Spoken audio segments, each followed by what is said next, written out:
Baik, Assalamualaikum warahmatullahi wabarakatuh.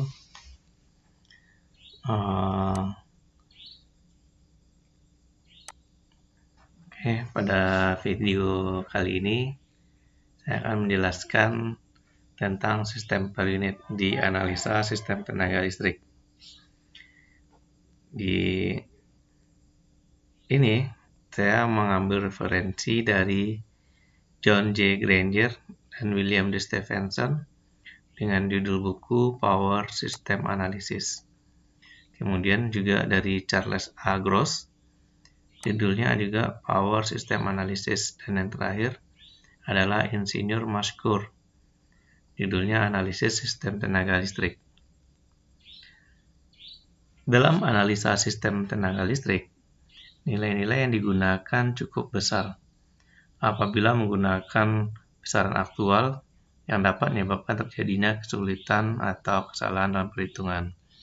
Jadi kalau kita menggunakan besaran aktual, itu nanti bisa perbedaan satuan seperti ampere, kiloampere, atau bisa juga volt, kilovolt, atau sampai 150 kilovolt dibandingkan dengan 1000 ampere dan lain sebagainya. Jadi dengan besarnya nilai-nilai tersebut, maka bisa kita keliru dalam melakukan perhitungannya. Untuk mengatasi hal tersebut, maka digunakanlah nilai persentase dan satuan per unit. Jadi, untuk mengatasi besarnya nilai aktual tadi, maka kita dapat menggunakan nilai dengan persentase atau satuan per unit. Kedua metode perhitungan ini, jadi kedua metode nilai persentase dan satuan per unit, lebih sederhana dibandingkan dengan nilai besar nilai aktualnya seperti ampere, ohm, dan volt. Kemudian metode per unit. Jadi kalau dibandingkan metode per unit dengan metode persentase, maka metode per unit itu lebih sedikit dari metode per unit ini lebih simple dibandingkan dengan persentase. Kemudian definisi dari sistem per unit itu adalah perbandingan kuantitas tersebut terhadap nilai dasarnya. Nanti dinyatakan dalam bentuk desimal. Besaran sistem satuan seperti tegangan dalam volt, arus dalam ampere, impedansi, ohm, kemudian dan lain sebagainya, kemudian ditransformasikan ke dalam besaran tak berdimensi, yaitu per unit. Kita singkat per PU. Nilai-nilai per unit dari suatu besaran merupakan rasio besaran tersebut dengan besaran basisnya. Jadi seperti pengertian tadi, maka dapat ditarik persamaan besaran per unit itu adalah besaran sebenarnya per besaran dasar. Kemudian kita masuk ke dalam besaran dasar. Dalam sistem kelistrikan, kita punya sistem 1 fasa dan sistem 3 fasa. Sorry, ini ada typo. 3 fasa. Ini persamaan standar yang mencari nilai S, V, dan Z. Begitu juga ini dalam bentuk persamaan 3 fasanya mencari nilai S dan Z. Kemudian baru kita masuk ke dalam sistem per unit. Di mana sistem per unit itu tadi adalah besaran sebenarnya per besaran dasar. Berarti kalau kita mencari MVA per unit atau S per unit, maka adalah MVA sebenarnya per MVA dasar atau S sebenarnya per S dasarnya, maka satuannya sudah menjadi per unit. Begitu juga tegangan dalam per unit, berarti tegangan sebenarnya per tegangan dasarnya, maka satunya juga sudah per unit. Begitu juga impedansi Z per unit, itu adalah Z sebenarnya per Z dasar, maka satunya sudah per unit. Begitu juga kita mencari dalam bentuk arus per unit. I per unit itu adalah I sebenarnya per I dasar, maka satunya sudah per unit. Ini kita lihat contoh. Jadi untuk memperdalam pengetahuan kita, maka saya berikan salah satu contoh. Jadi di sini kita mempunyai sumber satu fasa, tegangannya itu tegangan sumbernya 110 volt.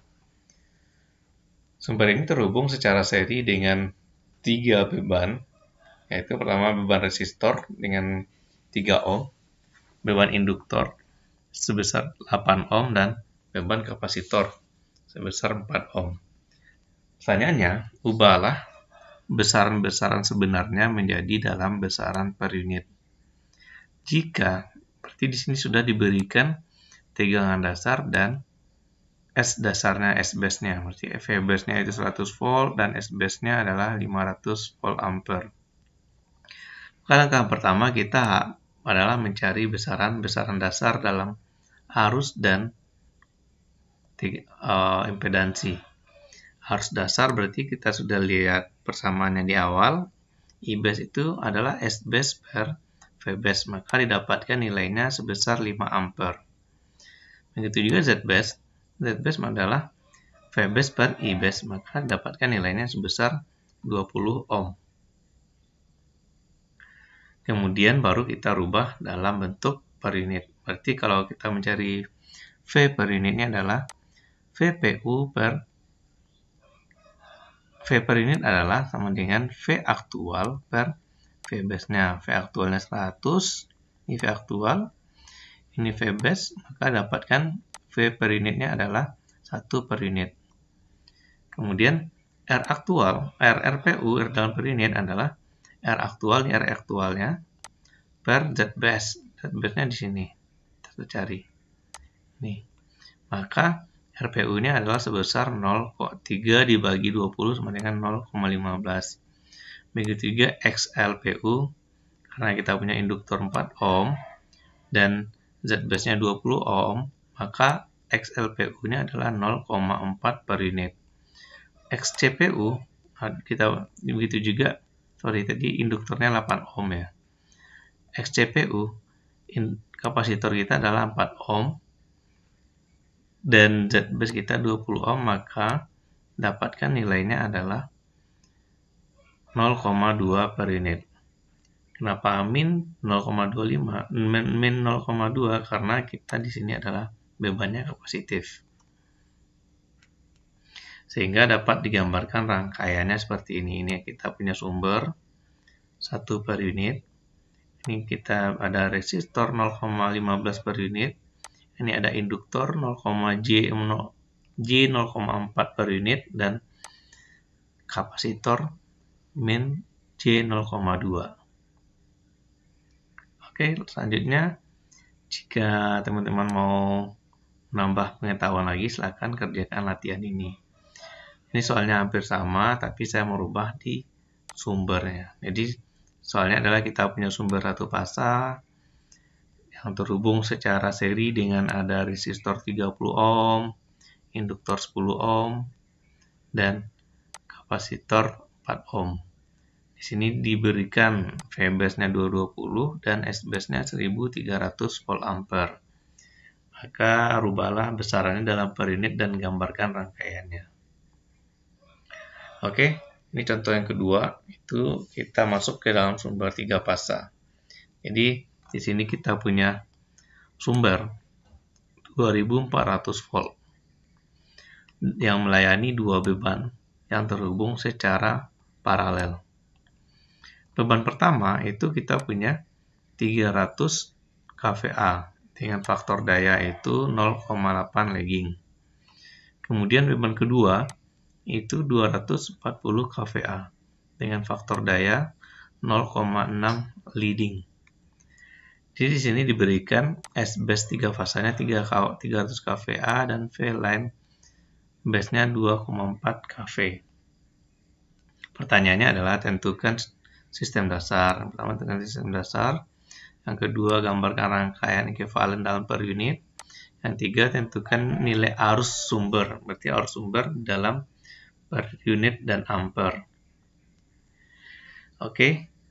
Pertama kita jawab yang pertama terlebih dahulu. Ini mencari besaran dasar. Jadi besaran dasar diberikan di soal. Yang pertama itu ada S base dan V line base. S base 3 pasanya 300. Berarti kalau S base 1 pasanya kita bagi dengan 3. Maka didapatkan S base dalam satu fasanya adalah 100 kVA. V line base adalah V base satu fasa. Maka untuk mendapatkan V base satu fasa, maka kita bagi V line base per akar 3. Maka didapatkan 1386 volt. Maka untuk mendapatkan nilai I base dan Z base kita tinggal masukkan persamaannya, sehingga didapatkan I base itu 72,2 ampere dan Z base itu sebesar 19,2 ohm. Setelah kita mendapatkan besaran dasar, maka langkah selanjutnya kita harus mencari besaran yang sebenarnya, karena di soal kita hanya diberikan adalah S sebenarnya, ini adalah S sebenarnya, ini juga S sebenarnya di line 1, dan tegangan sebenarnya. Maka yang perlu kita cari adalah arus sebenarnya untuk beban 1, arus sebenarnya untuk beban 2, dan impedansi sebenarnya untuk beban 1, dan Z sebenarnya untuk beban 2. Ya, kita masukkan persamaannya aja. Untuk arus di beban 1 adalah ini, SA1 adalah beban yang pertama, ini VA adalah V sumber, maka didapatkan nilainya adalah 72,2 sudut minus 36,9 derajat. Begitu juga IA2 didapatkan 57,7 sudut 53,1 derajat. Dan ZA1, impedansi beban 1, masukkan persamaannya VA akar 3 dikali IA1, ini adalah cari impedansi 3 fasa. Nah, maka didapatkan nilainya adalah 19,2 sudut minus 36,9. Itu juga ZA2. Oke, teman-teman, kalau ada pertanyaan silahkan di komen di kolom komentarnya. Kemudian baru setelah kita dapatkan Z sebenarnya, baik itu di beban 1 dan Z sebenarnya beban 2, di awal kan kita sudah mencari nilai Z dasar, dan ini yang kedua kita cari Z sebenarnya. Maka kita langsung mendapatkan nilai Z per unit. Jadi Z per unit itu adalah berarti Z sebenarnya per Z dasarnya. Jadi kita masukkan persamaannya, ini nilai Z sebenarnya kita cari tadi untuk beban 1, dan ini Z dasarnya. Maka didapatkan nilainya itu adalah 1 sudut 36,9 derajat. Kalau kita rubah ke dalam bentuk bilangan rektangularnya, maka adalah 0,8 plus J 0,6. Begitu juga impedansi per unit di beban 2 didapatkan 1,25 sudut minus 53,1. Kita rubah bilangannya jadi 0,75 dikurang J1. Kemudian V per unit berarti V sumber per V base, maka didapatkan 1 per unit. Jadi kalau kita gambarkan rangkaiannya seperti ini, kita punya sumber, kemudian ini ada arus sumber IA, ini ada arus beban 1, ini arus beban 2. Sedangkan ini adalah beban Z beban 1, 0,8 ditambah J 0,6. Ini Z beban 2, 0,75 ditambah min J dikurang J. Oke, untuk jawaban kedua kita sudah selesai. Kemudian kita lihat ke jawaban pertanyaan yang ketiga, itu adalah mencari arus sumber dalam per unit dan ampere. Untuk mencari arus sumber berarti kita bisa menggunakan rangkaian ini. Kita bisa menggunakan hukum Kirchhoff, di mana sigma I masuk sama dengan sigma I keluar. Berarti I masuknya adalah I sumber IA, I keluarnya adalah I1 dan I2. Oleh sebab itu IA sama dengan IA1 ditambah IA2. Maka kemudian untuk mencari IA-nya kita menggunakan mesh metode mesh, bisa ini I1, IA1, kemudian ini IA2. Nah, maka didapatkan nanti hasilnya ini IA1 itu adalah 0,8 dikurang J 0,6 dan IA2 0,48 ditambah J 0,64. Maka didapatkan IA sumber dalam per unitnya adalah 1,28 ditambah J 0,04, yaitu dalam bilangan polarnya 1,28 sudut 1,8 derajat. Kemudian untuk mencari IA aktual, kita tadi sudah ini I per unitnya, I base kita cari di awal, maka dihasilkan IA aktualnya adalah 92,4 sudut 1,8 derajat. Oke, dari dua contoh ini kalau ada yang ragu silahkan di komen. Nanti saya jawab pertanyaannya. Oke, untuk memperdalam pemahamannya silahkan dikerjakan latihan ini. Jadi soalnya sama, kita ada sumber 3 fasa, tegangan sumbernya 6300, kemudian ada 2 beban terpasang secara paralel. Beban pertama 500 kVA, faktor daya 0,8 lagging. Beban kedua itu 350 kVA, faktor daya 0,7 leading. Oke, pertanyaan pertama itu tentukan sistem dasar, gambar rangkaian, kemudian tentukan nilai arus dalam per unit dan ampere. Oke, kita masuk ke pembahasan selanjutnya. Ini adalah perubahan nilai per unit berdasarkan besaran baru.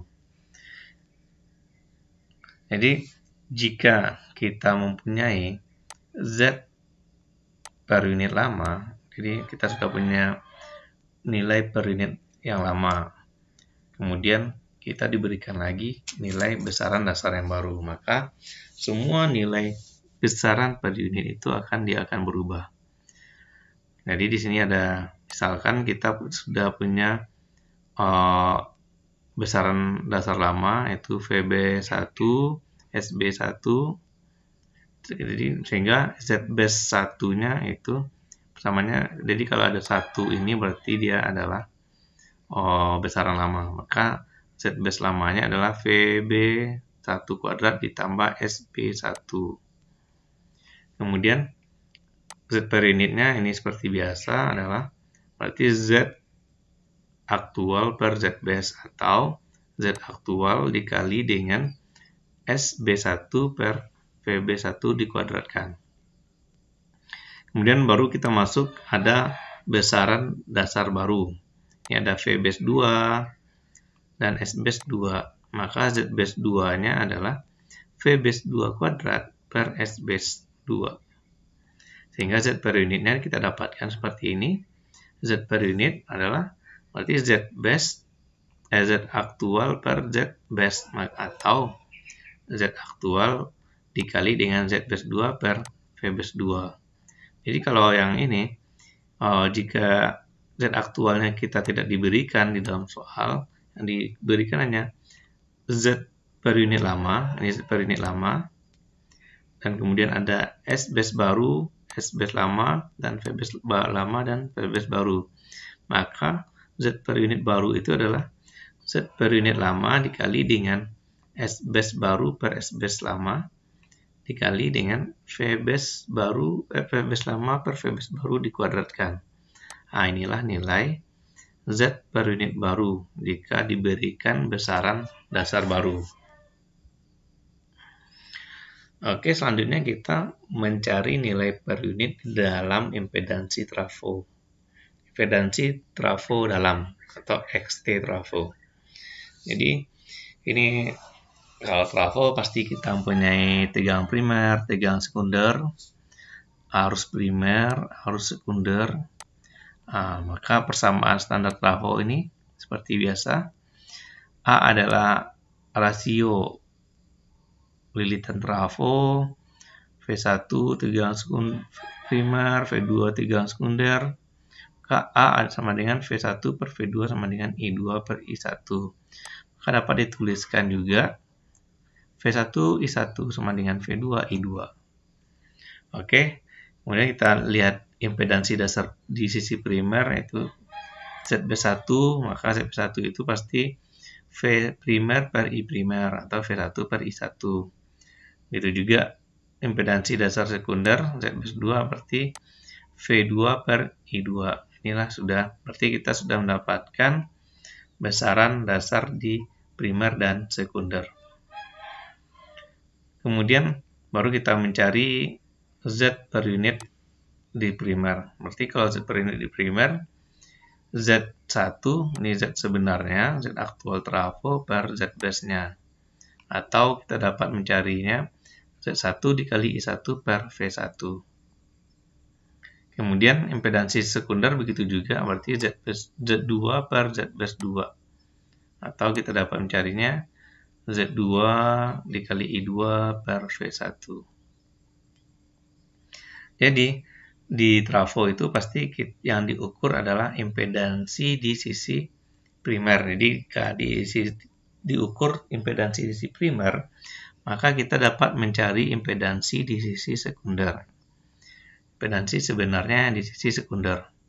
Maka impedansi sebenarnya adalah Z1, berarti impedansi yang diukur di sisi primer per rasio kuadrat, atau dapat kita tulis Z1 per V2 per Z1 dikali V2 per V1 dikuadratkan.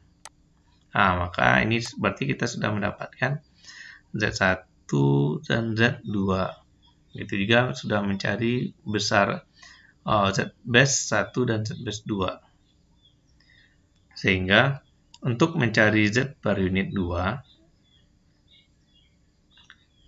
tadi sudah kita jelaskan juga Z2 per Z base 1. Kita rubah Z2 ke dalam bentuk bilangan ini, ke dalam samaan ini, maka itu Z1, kan Z2 itu sama dengan Z1 V2 per V1 dikuadratkan. Nih. Berarti Z1, ini nilai Z2-nya. Nah, ini adalah nilai Z per unitnya. Kemudian V2 kita bagi dengan V2, maka dapatkan persamaannya adalah Z1 V2 I2 per V1 dikuadratkan. Atau dapat juga kita tulis persamaannya Z2 per unit itu, karena V2 I2 sama dengan V1 I1, maka kita rubah V2 I2 menjadi V1 I1.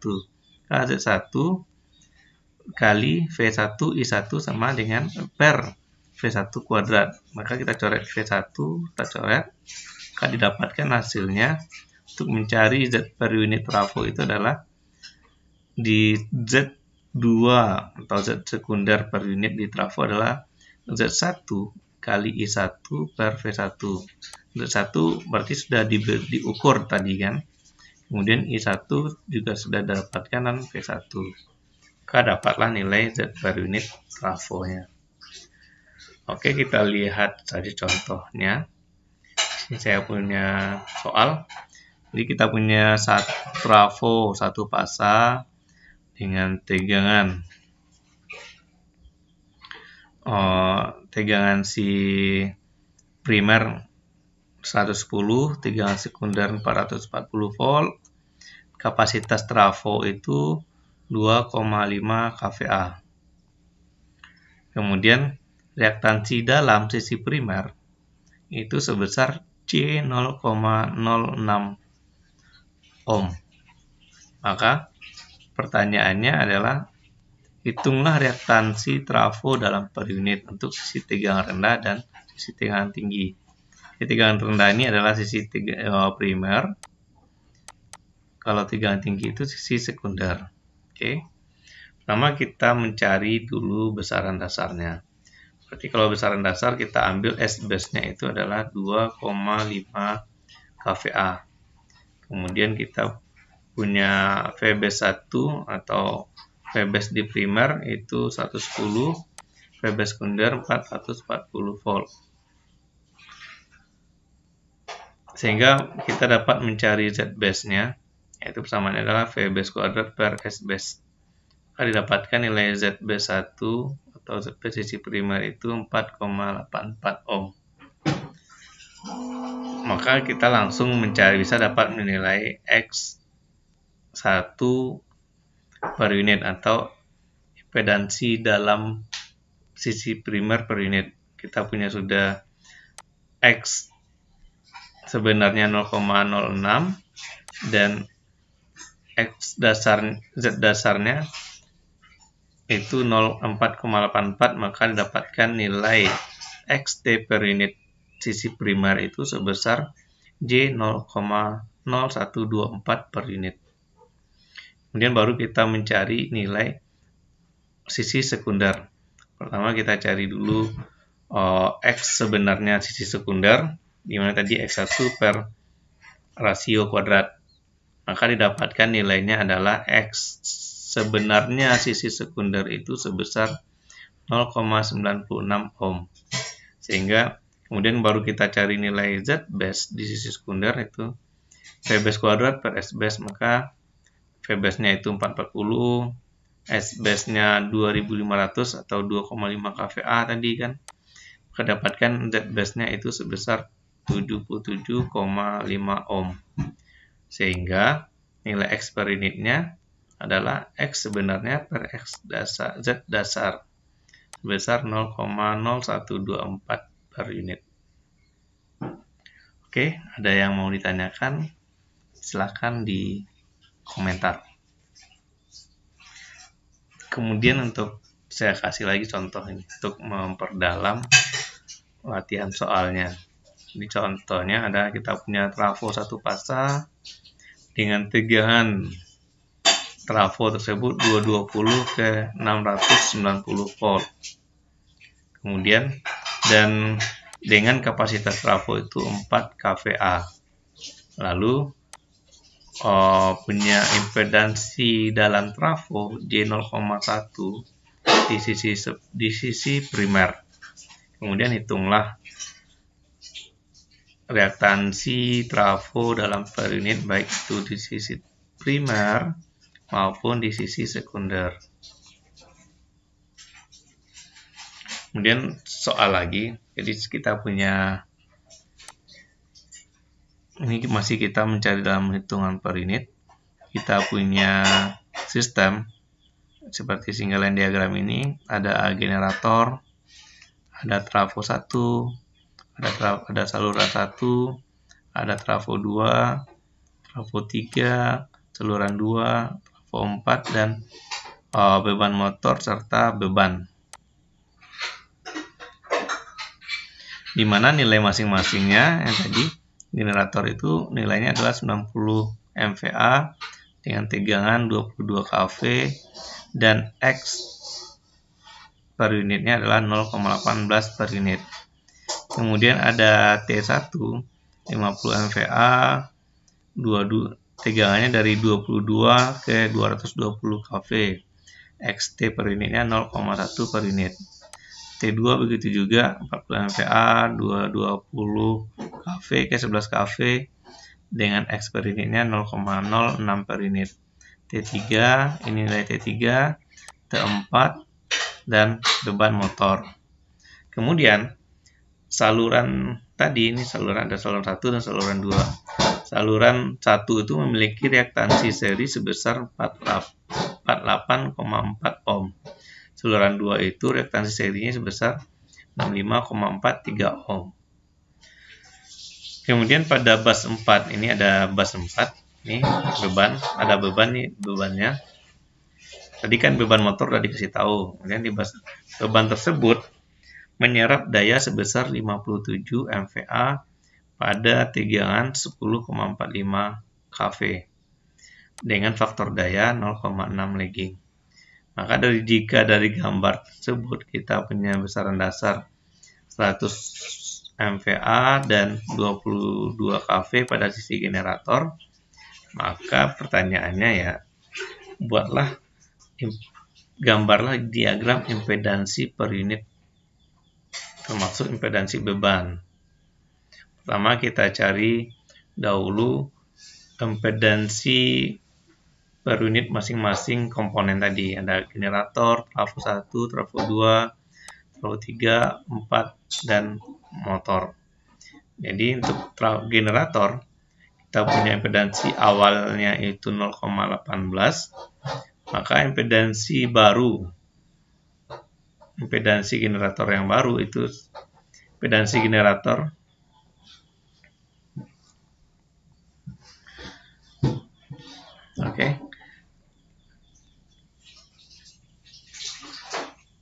Untuk menjawab pertanyaan tadi, maka kita mencari nilai impedansi per unit di masing-masing komponen ini terlebih dahulu. Pertama generator, T1, T2, T3, T4, dan motor.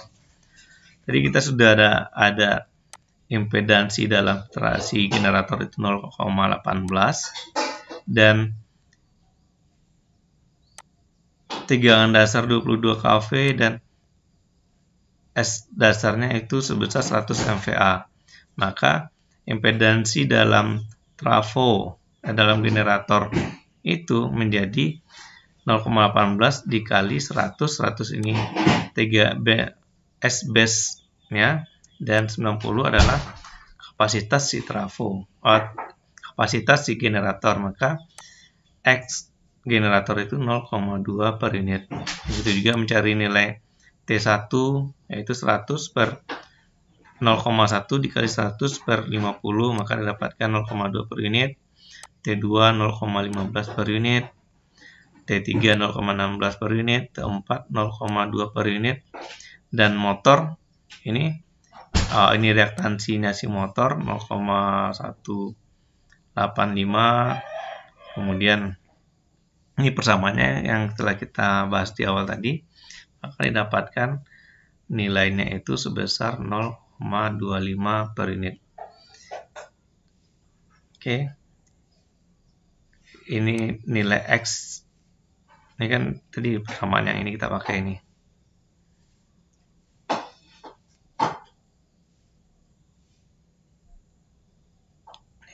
Untuk motor tadi kita menggunakan persamaan yang ini.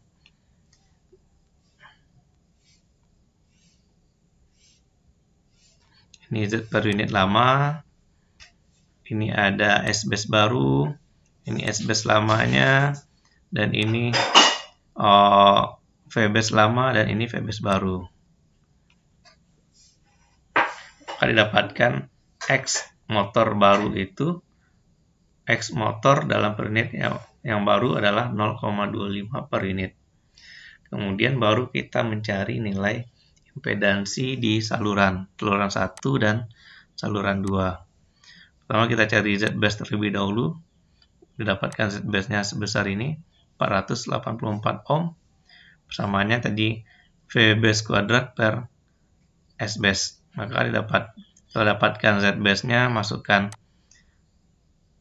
persamaannya, dapat nilai Z per unitnya atau X per unitnya adalah 48,4. Ini reaktansi saluran sebenarnya, ini impedansi base-nya kan didapatkan 0,1 per unit nilai X di saluran 1. Sedangkan saluran 2 akan didapatkan nilai X-nya adalah 0,54 per unit. Kemudian baru kita mencari nilai Z per unit di beban tadi. Ini kita punya beban.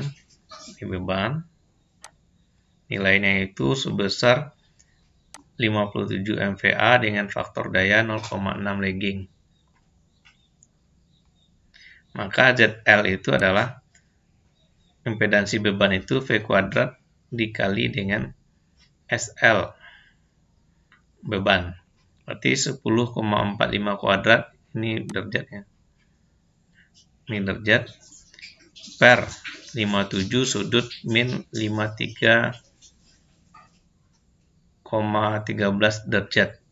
Maka didapatkan hasilnya adalah ZL-nya itu sebesar 1,14263 ditambah J 153267 ohm.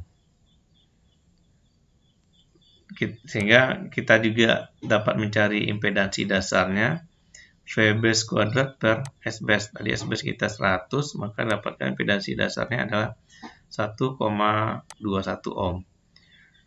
Kita tinggal masukkan persamaannya untuk mencari X per unitnya. Ini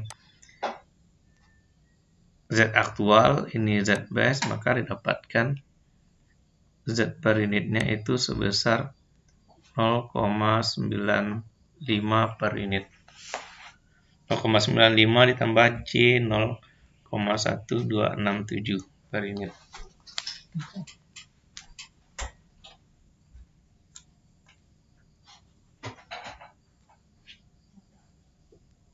Enggak mati lampu.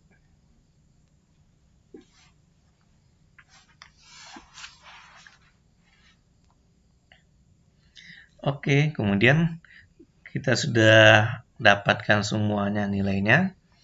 Kita buatlah rangkaian ekuivalen impedansinya. Di sini kita punya generator. Kemudian impedansi dalam generator yang baru itu 0,2. Ini trafo 1, J 0,2 juga. Ini saluran 1. Ini trafo 2. Ini trafo 3, saluran 2. Dan ini trafo 4. Kemudian ini beban tadi, ZL. Dan ini dia untuk impedansi per unitnya motor. Oke, kalau ada yang mau ditanyakan silahkan di komen. Kemudian untuk kita latihan soal lagi, ada latihan soal, silahkan dikerjakan. Ini kita punya single line diagram lagi, sistem. Ada generator, ada trafo 1, trafo 2, trafo 3, trafo 4, beban motor, dan beban. Di saluran 1 itu kita punya tegangan 275 kV. Saluran 2 kita punya 150 kV. Kemudian ini data masing-masing peralatan, ada generator 100 MVA dengan tegangan 20 kV. Impedansi awalnya itu 0,22 per unit. Kemudian ada trafo 1, trafo 2, 3, 4, dan 5. Kemudian ada saluran untuk 1 50 ohm, saluran 2 75 ohm. Kemudian beban 1 tadi ada 55 MVA dan dengan faktor daya 0,7 lagging. Jika diberikan besaran dasarnya itu 100 MVA dan 20 MVA dan tegangan 20 kV di sisi generator. Oke, silahkan mengerjakannya. Oke, sekian dulu videonya. Terima kasih. Assalamualaikum warahmatullahi wabarakatuh.